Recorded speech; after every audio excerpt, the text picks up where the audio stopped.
Welcome to 30 Minds. In a packed federal courtroom, streamed to over 62 million Americans, Congresswoman Jasmine Crockett is blindsided by Justice Clarence Thomas, who strips her of her seat and bans her from running for office for 10 years without allowing her a single word in her defense. But just 5 minutes later, she turns the entire hearing on its head, pulling out a sealed envelope that reveals what the court never wanted the public to see: secret luxury gifts, hidden relationships, and rulings that now look like deals. The judge is shaken. The nation erupts, and the foundation of the system begins to crack. What did Jasmine say that made the most powerful man in the room fall completely silent? Stay with us. This is a story worth every second of your time. It was just past 8:15 a.m. when Jasmine Crockett stepped through the towering glass doors of the Atlanta Federal Courthouse. The frost hadn't yet melted from the marble steps, but the chill that awaited inside had nothing to do with the weather. Her name was plastered across every journalist's tablet outside. Crockett accused of ethics violation. Hearing in 45 minutes. No preparation, no prior notice, just a single email at midnight summoning her to answer for a charge so vague it bordered on fiction. Improperly accepting charitable donations through Hope Forward, the same program that had fed thousands during the pandemic. She arrived with nothing but a briefcase and her composure. What no one could explain, even now, is why Justice Clarence Thomas, a sitting member of the United States Supreme Court, was the one presiding. This was not a constitutional challenge. This was not a federal appeal. This was a basic ethics hearing wrapped in legal theater. Yet there he was, seated behind the elevated bench in his black robe, unsmiling, eyes low and heavy. When he entered the room, a hush followed, more fear than respect. The air turned tight. Jasmine's attorney leaned in and whispered, "This isn't a hearing, it's a setup." Jasmine stood as the clerk read out the charge. She raised her hand to speak, but Thomas cut her off mid-breath. "This is not a forum for grandstanding," he said, the words dry and final. She tried again to clarify, to ask for time to review evidence, to defend the integrity of Hope Forward. Again, the gavel struck. "You are not entitled to editorialize," he snapped. It wasn't just unorthodox, it was authoritarian. Every safeguard of due process, every norm of fairness, was dismantled in real time before a silent courtroom and a live-streamed audience of millions. And then, without witness testimony, without cross-examination, without even a formal motion, to deliberate, came the blow. "It is the decision of this court," Thomas declared, "that Representative Jasmine Crockett is suspended from her office and barred from seeking or holding any elected position for a period of 10 years. No hesitation, no emotion, just a verdict that struck with surgical cruelty. Gasps rippled through the courtroom like thunder behind glass. A woman in the gallery dropped her coffee. One young man shouted, "This is insane!" before being escorted out. Cameras didn't blink. Reporters typed like stenographers at war. But Jasmine remained still. She didn't cry. She didn't argue. Her stillness was louder than any protest. It wasn't acceptance. It was restraint. Because she knew something the court didn't. This wasn't the end of her fight. It was the beginning of their exposure. Outside, within moments, headlines screamed across every screen. Crockett silenced. Thomas delivers stunning blow. Justice or ambush. Power protecting power. Buried between lines of speculation, one quote from a Georgetown law professor summed up the nation's unease. This wasn't a legal proceeding. It was a warning. A warning to every voice that challenges comfort, wealth, and legacy. What Jasmine had just endured wasn't merely unjust. It was designed to be humiliating. But beneath the silence of her exit, something was brewing. Something no robe, no bench, no billion-dollar alliance could contain. As the echo of the gavel faded and the official verdict sealed her political fate, Justice Clarence Thomas leaned forward, not to conclude the hearing, but to humiliate her. What he said next wasn't law. It was personal. "You are not here because you serve the people," he said, his voice sharpened by something colder than authority. "You are here because of partisan privilege, because your party protects its own." The words hung in the courtroom like a stain that couldn't be scrubbed clean. He didn't raise his voice. He didn't need to. The accusation cut deeper precisely because of how calmly it was delivered. For a split second, the room froze, not from respect, but from the weight of what had just been said. Cameras zoomed in, staffers stiffened. Her lawyer began to rise but paused when Jasmine did nothing but blink once. She remained seated, hands folded on the table before her. But inside her mind, the past, her real past, began to rise, uninvited and undeniable. She was 16. No cameras, no bench, no protection, just pavement and flashing lights. She had taken the long route home after a double shift at the corner diner in Highland Park, still wearing her name tag, still holding a bag of leftover fries meant for her younger brother. That night, 2 patrol cars stopped her less than 5 blocks from home. "You don't belong in this neighborhood," one officer said as he reached for her arm. When she asked what she did wrong, they told her she fit a description. No warrant, no explanation, no apology. She was thrown in the back of the cruiser like she didn't exist. In the holding cell, she watched time move like it hated her until morning came, and they let her go without a word. No charges, no record, just trauma tucked into silence. That moment didn't make her bitter. It made her precise. It didn't teach her to hate power. It taught her how it moved, how it spoke, how it hid behind legalese. That's why she went to law school, not to wear the robe, but to confront those who misused it. She defended clients who had no one. She took cases no one else would. She stood in courtrooms with secondhand shoes and a voice full of purpose. While others raised millions from super PACs, she raised hope one conversation at a time, one vote at a time. Her campaign was built not in backrooms, but in barbershops and church basements. And now, the man who had spent decades surrounded by billionaires dared to call her privileged. So no, she didn't speak, because words would have made it smaller. Her silence wasn't surrender. It was defiance held in its purest form. The courtroom thought she was sitting still, but something in her posture had changed. Subtle, but seismic. Not a woman defeated, but a woman calculating. Because she knew what Clarence Thomas had just done wasn't a sentence. It was a mistake.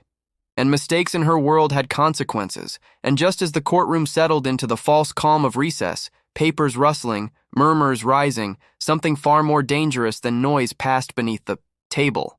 A quiet act of defiance wrapped in gold. Jasmine had barely stepped off the witness platform when she felt it. An almost imperceptible tap against her fingertips, followed by the smooth edge of a sealed envelope. It was Marcus Hale, her longtime ally and perhaps the only person in the room who understood the full weight of what was unfolding. He didn't make eye contact. He didn't need to. Their work had never relied on words when the stakes were this high. The envelope was slim, precise, and gold, oddly elegant, yet unassuming enough not to raise alarms. Jasmine slid it under her eye. Legal notepad as she returned to her seat, her face unreadable. Moments later, Justice Thomas called a 20-minute recess. Lawyers stood, clerks buzzed around like wasps let loose, and the media whispered into microphones, speculating over optics and outcomes. But Jasmine sat motionless, back straight, hands resting on the desk like a statue carved out of purpose. Her fingers found the envelope again, only this time they peeled it open. What unfolded before her was not evidence. It was revelation. The first document was a financial ledger, cleanly formatted but damning in its clarity. She scanned it with disciplined focus. Private lodging, Amalfi Coast, $56,800, paid by H. Crow. Her eyes moved line by line, expression fixed, as if she were simply reviewing case notes. Tuition paid for great-nephew, $13,000. No federal disclosure, out. Another page, Patek Philippe luxury watch, estimated $71,000, hand-delivered.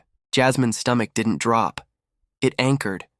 This wasn't rumor or innuendo. This was paper, dates, values, signatures. And then she saw the line boxed in thick red ink near the bottom of the last page. Timeline cross-reference. 7 Supreme Court. Rulings with financial implications for Crow Holdings and affiliates. Gifts documented within 10 to 14 days of each ruling. She leaned back slowly, the weight of truth settling over her like armor. It was stunning, yes, but it was also familiar. She had seen injustice before. She had lived it. But this was institutional rot dressed in black robes and ancient precedent. She looked around the courtroom. The cameras were still on. The American public was still watching. They had seen a woman silenced, a verdict rushed, a life's work condemned in under an hour. But what they hadn't seen yet was the moment power gets caught red-handed. And Jasmine Crockett was not the kind of woman who let truth die in silence. Now armed with proof that could shake the very foundation beneath the judge's seat, Jasmine didn't rise for redemption. She rose for something far more dangerous: clarity. When the court reconvened, the room felt heavier. The gavel struck once, sharp, abrupt, almost irritated, and murmurs died in mid-breath. Jasmine stood up slowly, deliberately, before being addressed. Her hands remained at her sides, her posture unshakable. She looked not at Thomas, but forward, like she was speaking to something larger than the court. "Your Honor," she said evenly, each syllable firm without being confrontational, "I respectfully request to make a brief clarification regarding the record and the implications made about my character." Her tone didn't waver. It didn't plead. It simply existed, like something immovable. Clarence Thomas didn't immediately respond. He adjusted his glasses, eyes flicking briefly toward the press gallery, where over a dozen reporters sat poised with notepads, phones, and unblinking expressions. The pressure was real now. He could feel it, not just from her, but from beyond the courtroom walls. Journalists live tweeting every inflection, legal analysts dissecting his bias in real time, public opinion tightening like a noose. "This proceeding is concluded," he replied flatly, resting his hand near the gavel again. "There is nothing more to add." Jasmine held her ground. She didn't protest. Instead, she said one line, quiet, pointed, undeniable. "Then let the record reflect that denying the truth is not the same as disproving it." It wasn't a threat. It was a warning, and it landed with far more weight than any objection could. A few members of the press visibly leaned forward. One camera zoomed closer. A silence followed. Dense, charged, the kind that makes even a judge question whether to proceed. Thomas glanced toward a clerk, then back at Jasmine, then at the door, calculation flickering just beneath the surface. With a voice far less certain than before, he muttered, 2 minutes. Stay within the bounds of relevance." Jasmine gave the slightest nod. No smile, no gloating. She simply stepped toward the microphone, a folder in hand and fire in her chest, because she wasn't here to ask for fairness anymore. She was here to deliver it. With 2 minutes granted and the eyes of a nation watching, Jasmine didn't just approach the microphone. She approached history, carrying truth like a torch into a room designed to keep it in the dark. She didn't raise her voice. She didn't need to. The weight of her words would come from precision, not volume. Jasmine opened the manila folder slowly, her fingers careful, not theatrical, as if handling something sacred. One by one, she lifted the documents, clean, dated, irrefutable, and held them before her like surgical instruments, prepared for an operation that had waited too long. "Your Honor," she began, her tone measured but unmistakably firm, "I have been accused today of accepting lawful donations from a nonprofit that feeds children, funds housing, and uplifts neglected communities. For that, I was condemned without defense. Yet what I hold in my hand are records of undisclosed gifts received by a sitting Supreme Court justice from private billionaires with direct interest in federal rulings." She let that sentence settle. It didn't fall. It landed hard.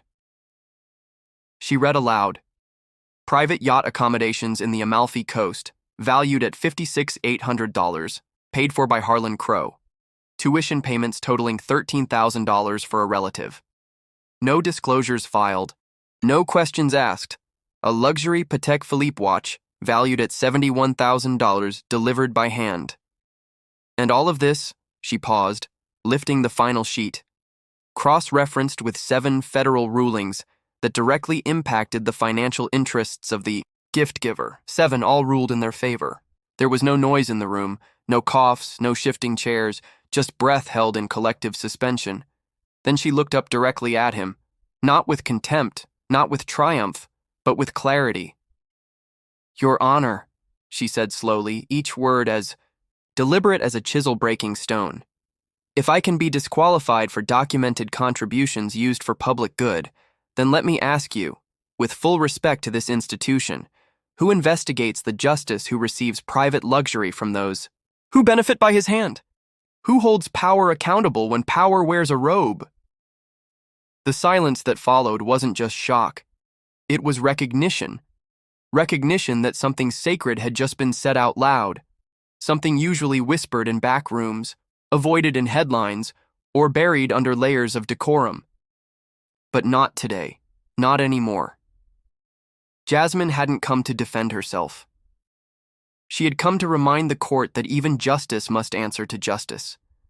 Jasmine had not come to plead for justice. She had come to peel back its mask. And now, with every eye fixed on her and every screen broadcasting live, she pulled the truth into the light, one fact at a time. She pressed the remote with the quiet certainty of someone who no longer needed permission to speak. The courtroom lights dimmed slightly as the projection screen flickered to life. The first image was unmistakable. Clarence Thomas sat in the sun-drenched lounge of a private yacht, a glass of champagne in hand, the cliffs of Italy rising behind him like a postcard for a world the average citizen would never see. The watermark in the corner marked the date, May 24th. Jasmine didn't narrate with outrage. She let the photo breathe, its implications loud enough. Then came the second slide, an official court docket from the very same day, Thomas v. Crow Holdings, a case involving the interests of the very billionaire who had financed the trip. Jasmine let the 2 images linger side by side. The contrast didn't need embellishment. She advanced again, this time to a spreadsheet, tightly formatted, methodical. It listed 7 different rulings across 5 years, each one involving entities connected to Harlan Crow or his business interests. Each one ended with a decision that favored him. And each one, Jasmine noted aloud, coincided with a gift, flights, lodging, tuition payments, even a rare $71,000 Patek Philippe watch. "These aren't coincidences," she said calmly. "They are data points. And when the highest court in the land becomes indistinguishable from the favors it receives, we are no longer governed by law. We are governed by arrangements." Then she turned toward the courtroom and said, "Mr. Reuben Glassman, please step forward." The former clerk walked to the microphone slowly, like a man who had carried his silence too long. He wore no robe, no badge, just a gray suit and the look of someone about to lose whatever protection anonymity had offered him. He unfolded a piece of paper, hands steady, but voice restrained. "I served as scheduling and records coordinator under Justice Thomas," he began. "In mid-2021, I was directed to remove flight manifests and calendar entries that linked the justice to properties owned by Harlan Crow. I was told it was for clarity. I said no. A week later, my access was revoked. A month later, I was gone." The room didn't erupt. It imploded silently inward as the enormity of what had just been confessed settled into the floorboards and the faces of every person present. Even the courtroom guards, who just hours ago had glanced past Jasmine like she was a formality, now stood stiff, uncertain. Jasmine said nothing. She didn't move. She let the silence deepen until it became undeniable. Then she turned, not toward the audience, not toward the press, but toward the one man who hadn't yet spoken, Justice Clarence Thomas. He wasn't leaning forward anymore. He had shrunk somehow, pulled back into his chair like a man hoping the wood might swallow him whole. His hands were no longer folded. They gripped the armrest with whitened knuckles. His gaze, once fixed and imperious, now flickered, unfocused, as if searching for the nearest escape. but there was none. And that's when a voice, clear, calm, unmistakably human, rose from the back of the gallery. "Your Honor, is there anything you'd like to say?" No answer came. Not even a blink. Just the sound of a breath caught somewhere between shame and silence. And in the seconds that followed the question, "Is there anything you'd like to say?" what had once been unthinkable now hovered palpably in the air, that the man behind the robe might finally be the one on trial. Justice Clarence Thomas straightened in his chair, or at least tried to. His fingers gripped the edge of the bench with visible effort, as if holding on to the authority that had for so long gone unchallenged. But authority only works when people believe in it, and belief was evaporating fast. The room had shifted. The silence that once followed his gavel now belonged to Jasmine Crockett. The courtroom was no longer a stage for punishment. It had become a mirror, and the reflection looking back at Thomas was unraveling. He cleared his throat once. The sound barely registered. Even the court officers, trained to maintain order, stood in uncertain posture, watching, not waiting for orders, but for history to tip. Then, like a controlled detonation, the voice of U.S. Deputy Counsel Arundel pierced the silence. She stood up from her seat at the government's table, her federal badge clipped visibly to her blazer, and said firmly, "Madam Clerk, please pause the session. The Department of Justice requests immediate adjournment pending review of newly submitted materials." There was no motion filed, no sidebar, just authority, real authority, spoken without hesitation. Thomas looked at her, but his gaze did not challenge. It registered slowly, deeply, because for the first time in decades the balance of power had tilted and it was no longer in his favor. Arundel continued, her voice level and direct. "In light of the evidence presented and testimonial disclosures, we are initiating a federal ethics investigation into potential violations of judicial conduct codes." Gasps were unnecessary now. The moment didn't need drama. It carried its own gravity. "Furthermore," she added, "the department finds insufficient cause to proceed against Congresswoman Crockett. The charges are without merit and are hereby nullified in the record." At that, Jasmine, still standing, still silent, closed the folder before her with measured calm. She didn't gloat. She didn't even blink in Thomas's direction. Her stillness now held more weight than any verdict could. Thomas remained seated for a beat longer than was comfortable. The cameras, still live, zoomed in slightly as his hand slowly dropped from the bench to his lap. He looked around the room, not with the practiced detachment of a senior justice, but with the hollowed awareness of a man who realized the room no longer belonged to him. He tried to speak. His mouth parted, then closed again. No words came. There was nothing to salvage, no ground left to stand on, and so without a single sentence of defense, Clarence Thomas rose.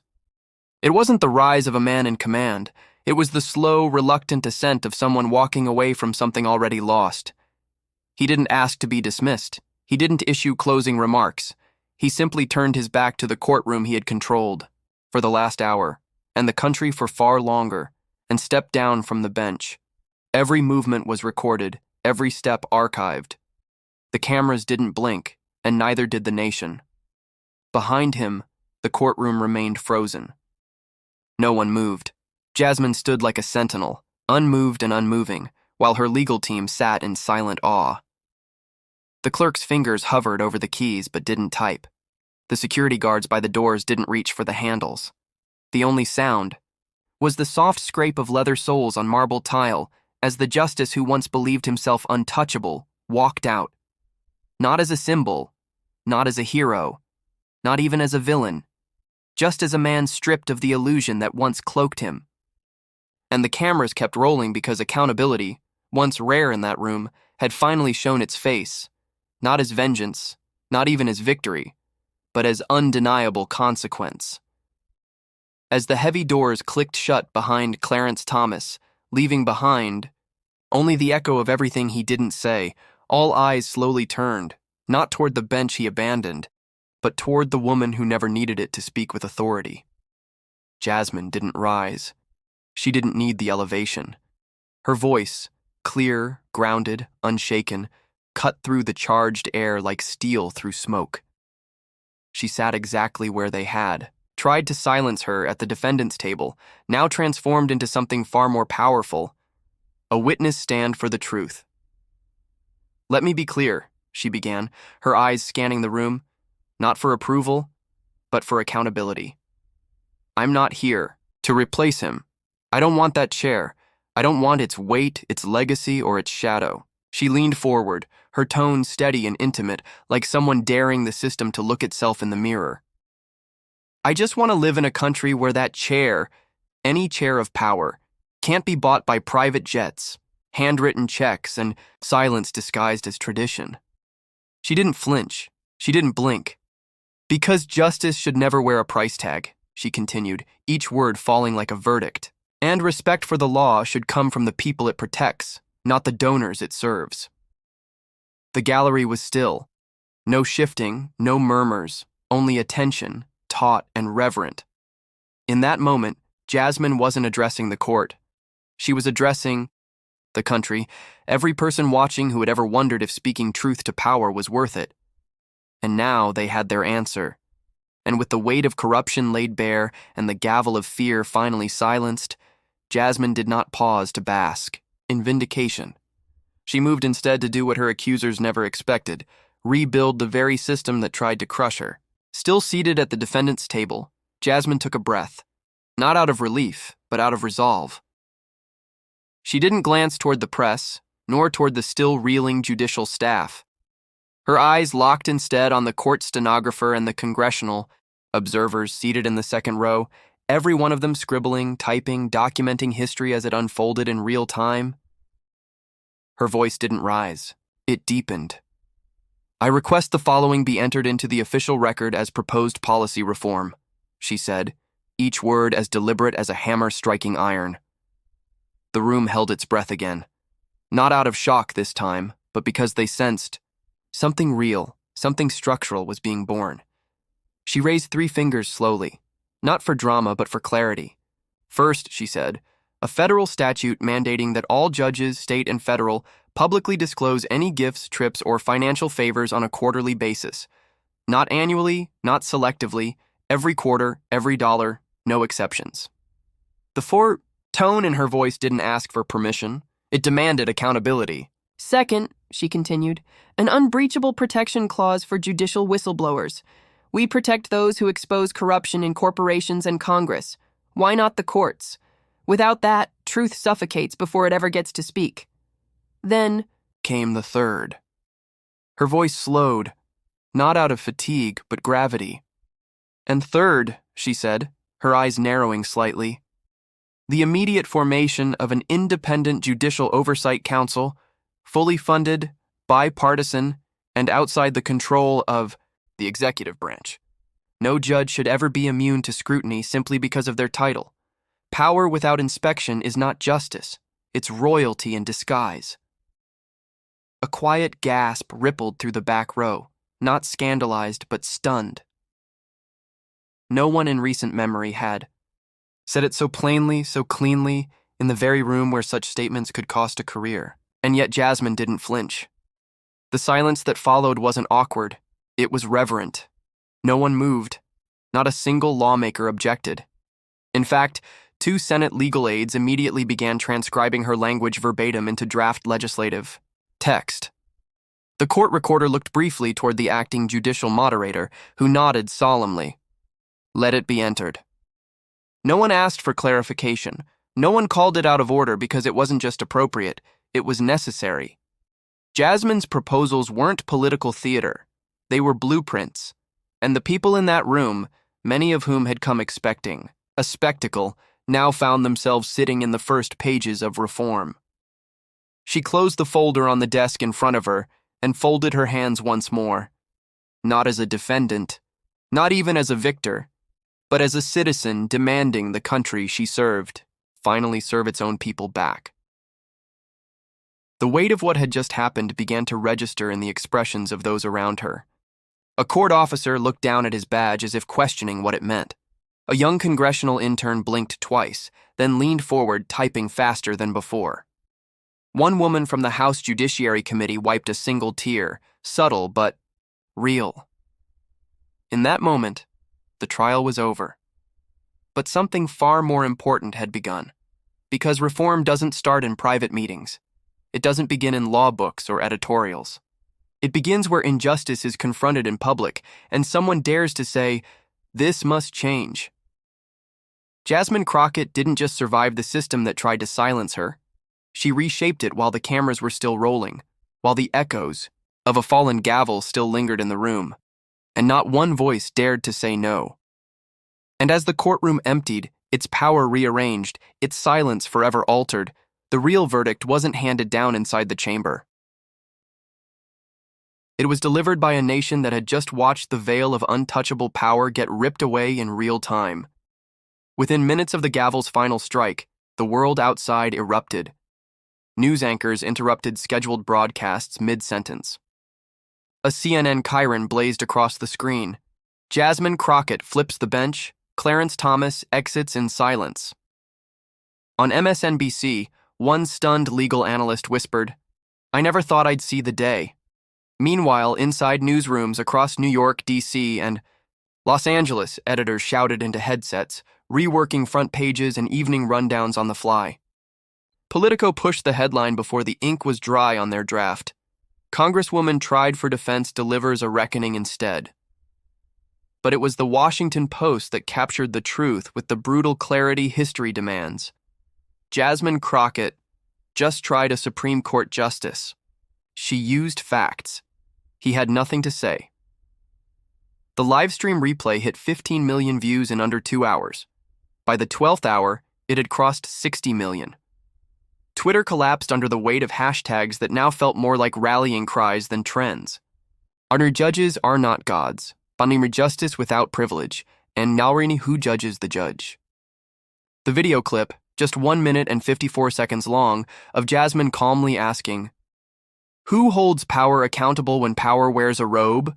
was shared over 11 million times before sunrise. And it wasn't just retweets from activists or watchdog groups. Celebrities, veterans, former prosecutors, even retired judges were reposting it with captions like, "Finally, she said what we couldn't." And that courtroom changed something. The footage looped on every screen. Airport terminals, gym televisions, office lobbies, coffee shops in Kansas, and court waiting rooms in Queens. People paused mid-conversation, mid-commute, mid-life to watch the moment Clarence Thomas lowered his gaze and walked away from the bench. For once, the silence of a powerful man spoke louder than any defense he might have offered. Late-night shows canceled comedy segments to address what had just happened. Jimmy Fallon looked straight into the camera and said, "Tonight we were supposed to laugh, but instead we watched history change its posture." On cable networks, the political divide blurred, if only briefly. Even conservative anchors, often loyal to the institution of the court, struggled to find a narrative that made the footage look like anything other than what it was: a reckoning. Fox's Laura Ingraham hesitated on air, her tone uncharacteristically somber, admitting, "I may disagree with her politics, but Congresswoman Crockett demanded accountability, and that's something no American should oppose." And across comment sections, threads, and forum pages, the country wasn't just reacting, they were recalibrating.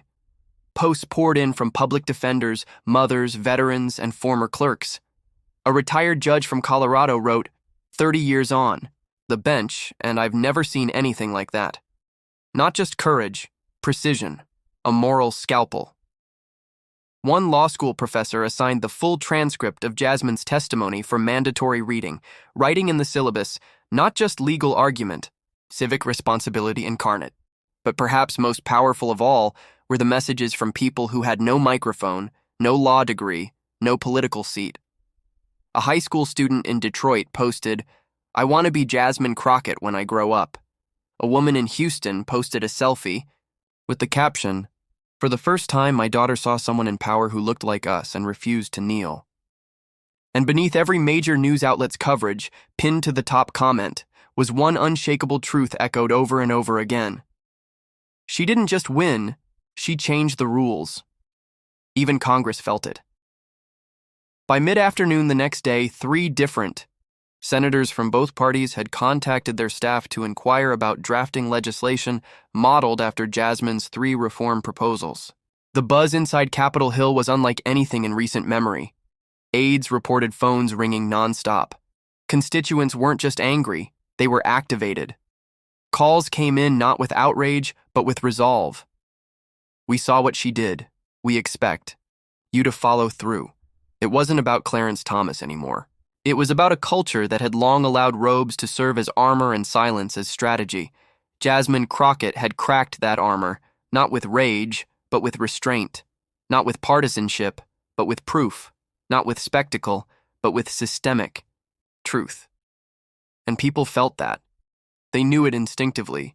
They'd seen outrage before, theatrics before, but this was different. This was surgical, controlled, inevitable. By the end of that first night, over a dozen op-eds had been drafted, each one trying to capture what exactly had happened inside that courtroom. Some called it a judicial earthquake, others labeled it a masterclass in democratic resilience. But the title that gained the most traction came from a simple blog post by a former law clerk in Chicago. It read, "She cross-examined a justice without leaving her seat." And in the end, that was the truth that stuck, because Jasmine Crockett didn't need a robe, a gavel, or a bench. She didn't need to yell. She didn't need to beg. All she needed was the truth and the will to say it where it wasn't welcome, and once she did, America didn't just listen. It stood up.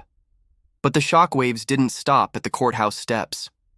In fact, the real tremor hadn't hit until Congress, staring at a nation newly awake, realized it had no choice but to act or be buried by its own silence. Just 72 hours after Jasmine Crockett left that courtroom, Congress moved with a swiftness rarely seen outside times of war or impeachment.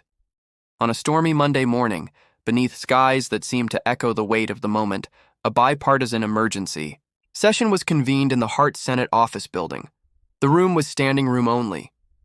Senators, House members, legal scholars, and journalists crammed shoulder to shoulder, eyes fixed on the placards before them. Special Investigatory Committee on Federal Judicial Ethics. It wasn't just a hearing, it was a signal, a line drawn in marble.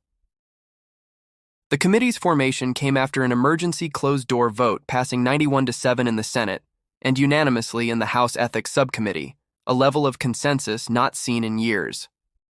What Jasmine had ignited had become more than a scandal. It had become a mirror. And no one wanted to be caught on the wrong side of it when the nation was still watching, still sharing, still demanding more. The hashtag harsh oversight or obsolete had trended worldwide just the night before. One congressman was overheard muttering, "We can't miss this. We won't miss this." Within its first 48 hours, the committee issued formal disclosure demands to 4 sitting federal judges, including 2 appellate justices with ties to the same benefactor network exposed during Jasmine's hearing. The language of the request was sharp and unflinching. Failure to provide complete records may result in immediate suspension pending further review under federal ethics code. It wasn't a suggestion. It was a reckoning. Reporters descended, like hawks, lining the marble corridors of the Rayburn building as aides scurried past with sealed envelopes and expressionless faces. The committee chair, Representative Linda Ashbourne, a moderate from Ohio, not known for firebrand politics, stood before a sea of microphones and declared, "We are no longer asking whether misconduct exists within the federal judiciary. We are asking how deep it runs and who let it fester." The cameras loved her, but the public loved something more. Action. Subpoenas were drafted that same afternoon. Inside chambers, white-gloved clerks were ordered to pull a decade's worth of judicial travel records, private asset declarations, and sealed advisory memos. And for the first time in modern memory, the Judicial Conference, long considered an impenetrable old boys club, received a congressional demand for cooperation under penalty of defunding. The air had changed. The fear was no longer on the faces of the accused, but on those who had enabled the silence for years. 3 federal judges, under growing public scrutiny, released hurried statements claiming they had inadvertently omitted certain gifts, investments, or personal hospitality. from their reports. But the tone was different now, defensive, desperate, and no one was buying it. One document revealed that a sitting judge had received a fully funded safari retreat in Botswana valued at $82,000 just weeks before ruling in favor of a multinational oil company tied to the trip's sponsor. It was no longer just about Clarence Thomas. It was about a culture, a machinery, a myth of untouchability that had at last met resistance. Meanwhile, Jasmine Crockett was not in front of cameras. She declined all requests for interviews. She didn't tweet. She didn't release a statement. Instead, she returned to committee hearings, housing forums, and town halls. Still dressed in muted colors, still carrying a plain leather folder, still answering every question with calm precision. When asked by a young intern in a hallway what she felt about the investigation, she simply said, "I'm glad they're looking. But this isn't about me. This is about the rot we pretended wasn't there." Back in the Capitol, whispers of legislation became drafts. 3 reform bills were introduced within 5 days, each citing Crockett's disclosure standards as their model. Staffers worked overnight. Veteran lawmakers who had long tiptoed around judicial accountability now leaned into it with both hands. Behind closed doors, some admitted they had waited years for a moment like this. A name, a face, and a fire they could stand behind without, looking like opportunists. And Jasmine had given them that. Not by asking, not by shouting, but by enduring, confronting, and refusing to flinch when everything was thrown at her. The pressure didn't let up. Protesters stood outside federal courthouses in 22 states, holding cardboard gavels and wearing black robes with dollar signs drawn in red. Law school students organized nationwide accountability audits, cross-referencing financial disclosures with rulings for signs of bias. A single spreadsheet created by a Berkeley grad student mapping gifts and decisions went viral, accumulating over 9 million views in a day. America wasn't watching anymore. It was working, and in one of the most unexpected moves yet, the American Bar Association released a rare public statement calling for mandatory third-party financial auditing of federal judges backed by over 400 retired judges and justices. It read, "We do not question the need for judicial independence, but independence without scrutiny is no longer justice. It is theater." By the end of the week, the committee had grown from 7 members to 15, with co-chairs from both parties, and a mandate expanded to include review of lifetime appointments, lobbying contacts, and post-retirement speaking fees. For the first time in American legal history, the term ethical audit began appearing on official Judiciary Committee documents. The system had blinked, and none, had been possible before that single afternoon when one congresswoman, in a storm of accusation, had turned the mirror back on the people holding it. Jasmine Crockett didn't just challenge a verdict. She cracked open an institution and made it bleed enough to matter. And the country, hungry, furious, awake, did the rest.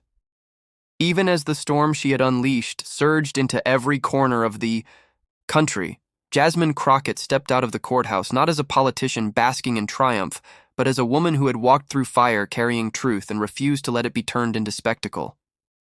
The steps outside the courthouse were a wall of sound, reporters shouting her name, camera shutters snapping like a machine gun volley, a frenzy of microphones lunging forward as she emerged into the open air.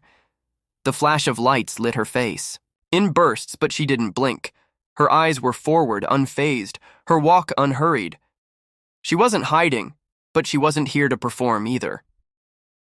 Around her, the crowd surged with questions. "Do you believe this will change the court? Is Clarence Thomas fit to remain on the bench? Congresswoman, will you be filing ethics legislation yourself?" A dozen questions a second, and every journalist in the pack hoping to be the one she acknowledged.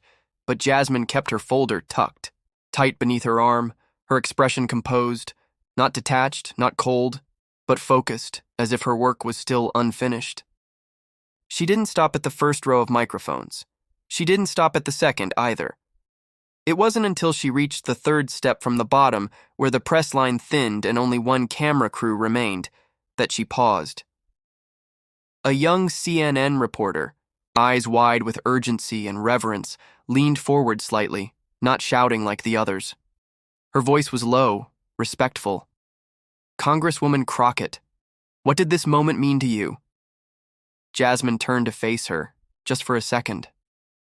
The flashbulbs dimmed, the noise seemed to drop. There was no triumph in her posture, no victory grin, no righteous finger pointing, just exhaustion tempered by resolve. Then she said, with a clarity that cut through the chaos like a scalpel through noise, I didn't come here to win. I came to end the things we let live in the dark, the things we don't talk about, but still let hold power over us. That ends now. The reporter didn't speak, neither did the cameras. For a moment, the entire crowd was still, not because of drama, but because of truth. It was not a quote made for headlines. It was a sentence carved from lived reality, a reminder that some battles aren't about applause, but about drawing lines where no one dared before. Then Jasmine turned away, descended the final steps, and walked into the street, not surrounded by handlers, not trailing an entourage, but moving with the quiet force of someone who had just told the system it could no longer pretend not to see itself. But Jasmine Crockett had no interest in being remembered for a moment, no matter how explosive.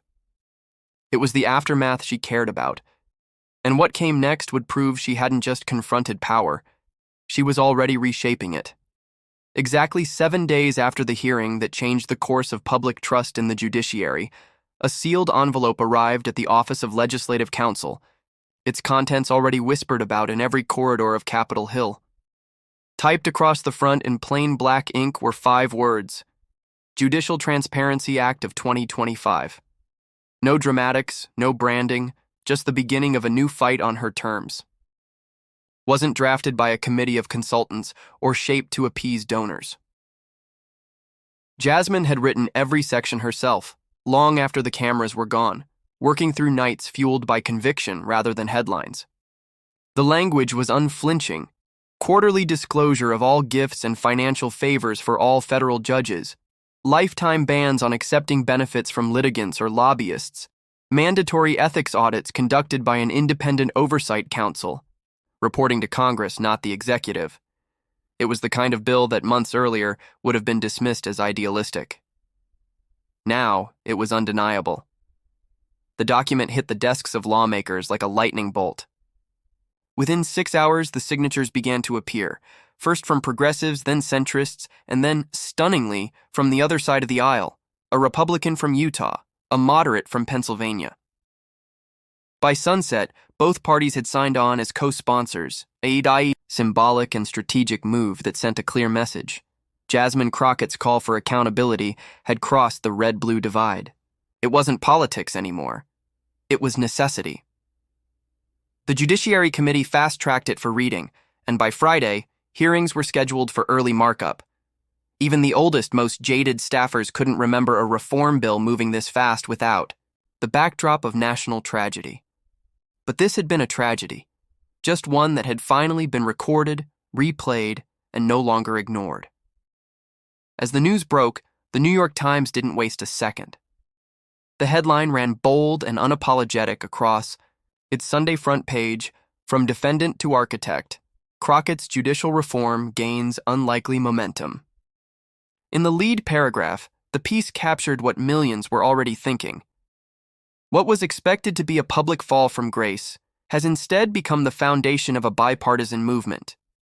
The hearing that was supposed to end Jasmine Crockett's career may instead have revived the very soul of judicial oversight. Editorial boards across the country followed suit. The Boston Globe called it the most meaningful post-Roberts-era judicial bill introduced in 2 decades. The Atlanta Journal-Constitution referred to Crockett as the reluctant fire starter of a badly needed legal reckoning. Cable news ran segment after segment, not just on the bill, but on the fact that it had been born not in a lobbyist's office, but in the crucible of injustice, right there in front of the American people. And the public responded in kind. Over 3 million citizens signed an online petition in support of the bill within the first 4 days. Town halls exploded in attendance, not in protest, but in unified demand. Pass the act, clean the bench. One viral video showed a group of high school students in Newark holding a mock judiciary hearing with a cardboard gavel, chanting, "Crockett's Law."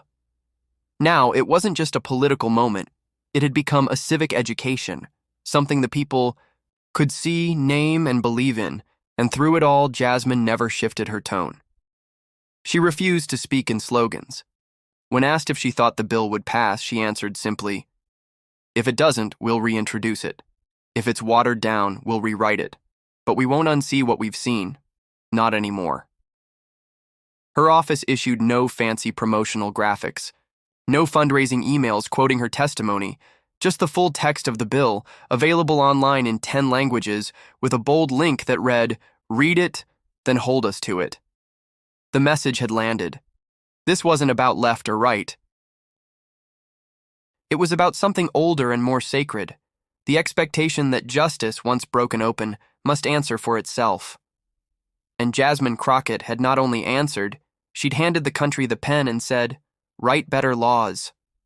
She didn't need to say she'd changed the conversation. Every newsroom, every legal institution, every household that once believed courts were beyond reach now knew. One voice, spoken without fear, could call an entire branch of government to the stand. And this time, the people weren't just listening. They were writing history with her. But while Washington trembled and legislation moved with historic speed, Jasmine Crockett didn't linger in the spotlight. She returned to the only courtroom that had ever truly mattered to her, the community that sent her to fight in the first place. She was back in Texas before the headlines had even cooled, her name still trending, her bill still being dissected by legal analysts and political strategists. But Jasmine wasn't pacing marble corridors or basking in the heat of national acclaim. She was walking into neighborhood centers lit by flickering fluorescents, where folding chairs creaked and coffee was served in styrofoam cups. She held no press conferences. There were no velvet robes, no handlers, just chalkboards behind her and folding tables in front, scattered with handwritten questions and notepads passed between retirees, veterans, single mothers, and students in scuffed sneakers. In one room, the ceiling fan rattled so loudly she had to raise her voice just slightly to be heard. But she never complained. She answered every question, never watching the clock.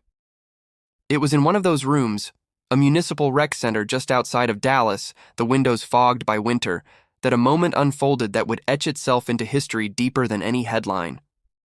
The town hall had been going for 90 minutes when an older woman stood from the back row, her cane clicking softly against the linoleum floor. She wore a dark green coat that hung a little loose at the shoulders, and her hair was pinned in the careful way of someone who still believed in dignity before speaking. Her voice wasn't loud, but it was unshakable. "Jasmine," she said, "you didn't take down a man." The room went still. Jasmine turned to face her fully. "You brought the whole system back to the ground," the woman continued, "just so it could remember. It once served people, not power." The silence that followed wasn't stunned. It was reverent. Jasmine didn't respond right away. She didn't need to. The words had landed where they needed to, deep in the gut of every person present.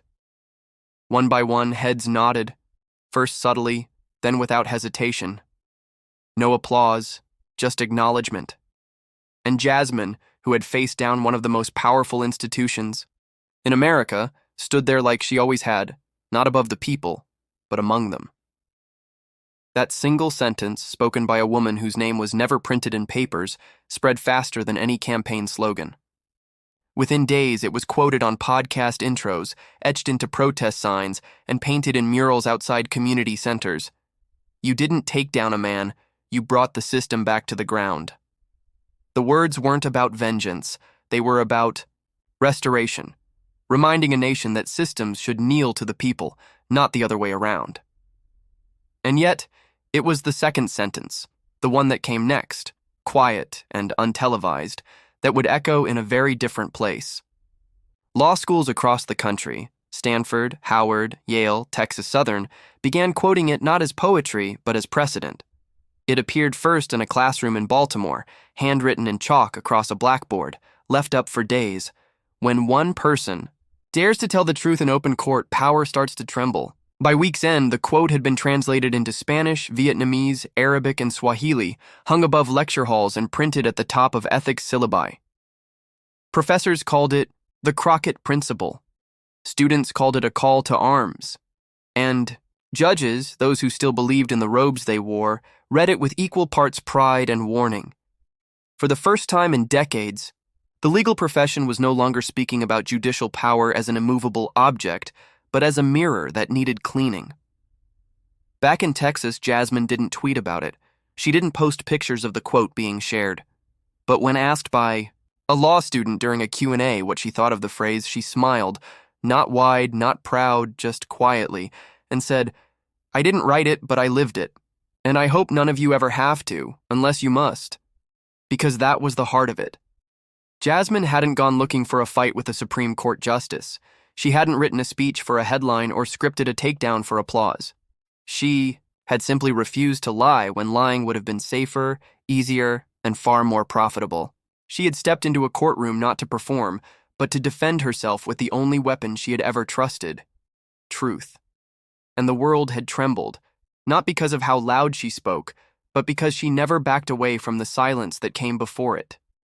But beyond the headlines, beyond the hashtags, beyond the historic reform bills and the silence of a disgraced justice, there lies something deeper, something more lasting, the human lesson born from a woman's refusal to surrender in the face of impossible odds. What Jasmine Crockett did was not just brave, it was costly. She stood before an institution designed to erase dissent, and she refused to flinch, not because she believed she would win, but because she believed losing with her voice intact was better than surviving in silence. That is where the heart of this story lies. Not in the gavel that fell, not in the judge who crumbled, but in the moment Jasmine chose to speak, knowing the machine might crush her for it. It would have been easier to stay quiet, to play the political game, to absorb the injustice with a tight jaw and wait for it to pass. But Jasmine Crockett didn't come from the halls of privilege.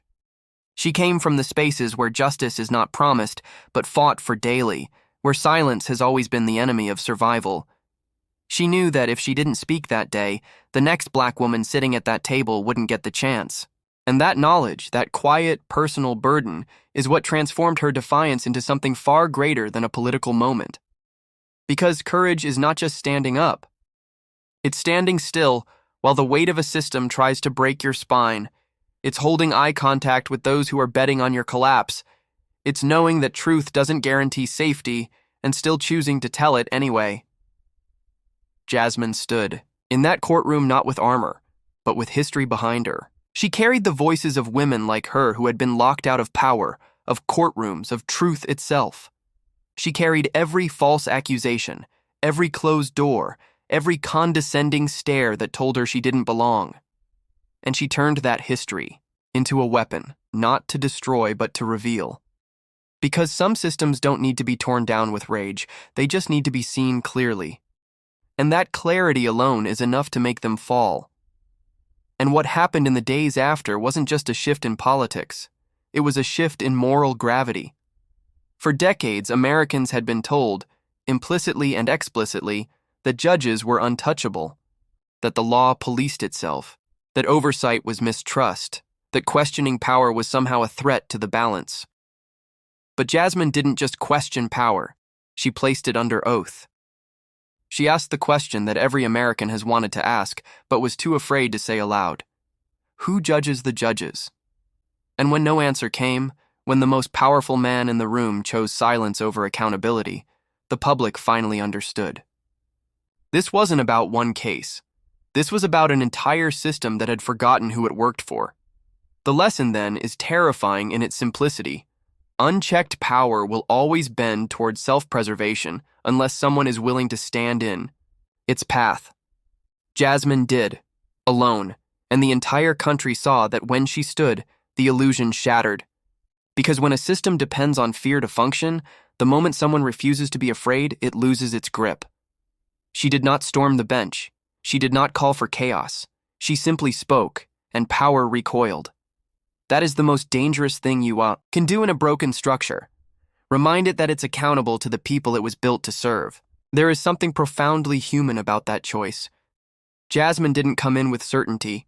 She didn't know the cameras would catch her words. She didn't know the judge would falter. She didn't know the law would shift in her wake. All she knew was that something had to be said, and that it would cost her more to stay silent than it would to risk speaking. That kind of clarity doesn't come from ambition. It comes from memory, from having lived the cost of silence before, from having felt the weight of a false accusation and vowed never to let another person carry it alone. Jasmine brought that memory into the courtroom like a second skin. And when the system tried to paint her as the problem, she responded with facts, with documents, with undeniable receipts, and in doing so, made clear who the problem really was. What followed, laws, headlines, resignations, was secondary. The real shift happened in the invisible places, in the breath people held when she spoke, in the classrooms where her words now line the walls, in the quiet understanding between citizens that the law is not a fortress, but a mirror, and it will only reflect what we are willing to look at. So what, then, is the lesson? That justice is not inevitable. It is not automatic. It is not permanent. Justice must be chosen. Justice must be fought for. Justice must be protected, not just by those in power, but by those willing to risk everything when power goes too far. Jasmine Crockett reminded us that the law belongs to the people, not to titles, not to robes, not to those whose names are carved into stone above courthouses, but to the ones who walk through those doors with nothing but truth and still refuse to bow. That is the true legacy of her story. Not that she survived the system, but that she changed its shape with nothing more than courage and clarity. And perhaps the most powerful part of that truth is that any of us can do the same. But Jasmine's story was never meant to be the final word. It was meant to be the first shot in a war for accountability, a call echoing in every hallway of power, in every quiet place where injustice survives, because no one dares to challenge it. Now, the question isn't what happened to her. The question is, what will we do with what we've seen? Because after everything she endured, after the silence she broke and the system she exposed, Jasmine Crockett didn't ask for applause. She asked for action. She didn't ask to be lifted up on shoulders. She asked that we stop looking the other way. And now, if you're reading this, if you followed her story, if your heart raced when the courtroom froze and the truth finally spoke, louder than the robe, then this moment belongs to you too. You are not a bystander anymore. You're a witness. And with that comes a responsibility no one gets to outsource. Because power only survives unchecked when good people choose comfort over confrontation, when we accept the lie that the law belongs to the powerful instead of remembering it was built to protect the vulnerable. It starts with knowing. Read the bill. The Judicial Transparency Act of 2025. Don't wait for filtered headlines. Don't let politicians define its meaning for you. The words inside it were forged in the fire of a woman's public humiliation and private courage. Learn them, quote them, share them. Send them to your representative and demand to know, do you support this, or are you waiting for the next scandal to pretend you care? Don't let them hide behind procedure. Demand a vote. Demand public positions. Demand clarity, because if you stay quiet now, you're telling the next Jasmine that when the system comes for her, she'll be on her own. And this goes deeper than legislation. It means calling out hypocrisy when you see it, in courtrooms, classrooms, newsrooms. It means checking the financial disclosures of those who rule on your life but think they answer to no one. It means supporting whistleblowers, not doubting them. It means remembering that truth doesn't survive because it's popular. It survives because someone defends it when it's not. Jasmine did, but she should never have had to do it alone. You can organize. You can protest. You can run for office. You can pressure those already in power to pass the reform she proposed. Demand quarterly disclosures from judges. Demand protections for court staff who speak up. Demand an independent oversight council, not tied to any party, not answerable to any president. This isn't radical. This is baseline integrity. And if you think it's too idealistic, ask yourself who benefits from your cynicism, because it's never the people being stepped on. Talk to your friends. Start with one person. Share the clip. Tell them what she did, what it cost her, and what it exposed. Remind them that while the cameras are off now, the rot she uncovered is still embedded in the system, still hiding behind titles and tradition and silence. Jasmine cracked it open. It's on us to tear it out, not through outrage, for a week, but through sustained, unrelenting pressure, because that's the only thing power respects. And if you ever wonder whether it's worth the fight, if calling your congressperson matters, if joining a local oversight committee makes a dent, if challenging a judge's record means anything, remember this: a single congresswoman, cornered by accusations designed to destroy her, walked into a courtroom and made the most powerful man in that room walk out in silence. Not with fury, not with vengeance, but with truth. That is what accountability looks like when someone stops asking for permission to speak and simply does. So don't wait for permission either, because the real danger isn't that Jasmine Crockett was targeted. The real danger is if we let them get away with it. This is your moment now. Don't miss it. Don't waste it. And above all, don't stay silent. Thank you for watching until this moment and for standing with us on this journey for justice. Your support means everything. Like, subscribe, and turn on notifications so you never miss what's next. And we'd love to hear your thoughts. Leave a comment below and let us know what moved you most in this story. Together, our voices make a difference.